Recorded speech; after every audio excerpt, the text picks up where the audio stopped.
Good morning. This is John from the Springs Mennonite Church, and I'm here today to start another week of visiting with you and sharing some thoughts. And this week, I want to talk about seeing. Yeah, the idea of seeing what's around us, what's about. You know, many of you may know that my wife has lost most of her sight. Um, it's really tragic. It wasn't due to an accident or something. In fact, the docs still really aren't sure what's happened. She has a little left, and she can function with what she has. But I'm learning in her struggles to adapt to this how much sight is so important to us and how much seeing makes a difference in our world and in our lives. My wife will often say when we're talking, she'll look up and say, "Where'd you go? Where'd you go?" Because she only sees a little bit straight ahead. So it's kind of comical, but it's a really important question from her standpoint. So I want to ask you, what do you see? How do you see? What is life like for you seeing? And I know some who are listening are also losing their eyesight for different reasons. And so today, I want to start this thought with a passage from 2 Corinthians chapter 4 and verse 18. Here's what it says. So we don't look at the troubles we can see now. Rather, we fix our gaze on things that cannot be seen. For the things we see now will soon be gone, but the things we cannot see will last forever. So Paul here is talking about life. Surprise, surprise. I mean, that's what Jesus did. That's what the Bible's about. That's what God's trying to tell us how to live. And Paul says, we don't look at the troubles we see now. I don't know about you, but seeing the troubles of today is pretty easy. I mean, you can't get away from them. Even something simple like the water not working. You never think about needing something to drink or needing water until it doesn't work. And then every time you turn around, you find yourself reaching for a glass of water or something that you never even noticed before. We have lots of troubles with our bodies when they get sick, troubles with our finances, because either we don't have enough money to pay for all of our spending or we spend too much for what money we have. Lots of problems with money, lots of problems with relationships, old friends, family, spouses, having having gone through a divorce. I'm particularly sensitive to couples who end up having troubles and maybe even separating and getting divorced. My heart goes out to those folks. Those are real troubles.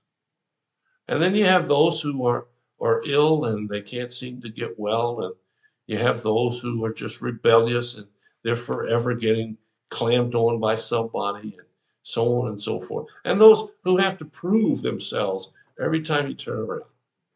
Those kinds of troubles. And Paul says, we don't look at those we can see. Rather, meaning instead of, it rather fix our gaze or your gaze on things that cannot be seen. Well, now come on. If you can't see it, how are you going to fix your gaze on it? I mean, I'm not stupid. I can figure that one out. What is he talking about?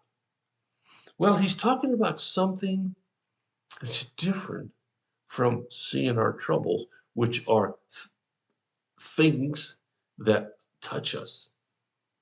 Fix your eyes on things you can't see. One of those would be love and compassion.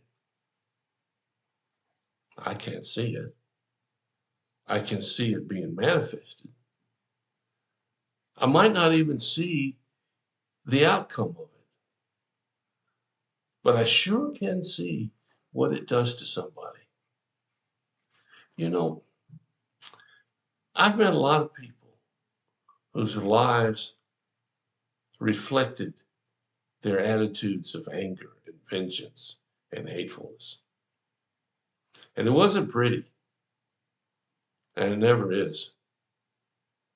But I've never met one person who lived a life of compassion and love that regretted it or said, I shouldn't have done this. Living our life so that it reflects the love of God and the love of Jesus to those that we meet is something really special. Not only does it make a difference for the people receiving that, but it makes a difference inside for us who are giving it. And Paul says, fix your eyes on those things, sacrificing for others, listening to others. One of my son's biggest memories, he tells me, is the time that he was sitting out on the porch and I came out and sat beside him. Didn't even say a word. After about 30 minutes, I, I got up. I don't know what I did, but he tells me that was one of the most special moments in his whole life. I couldn't see that, but I'm so glad it happened.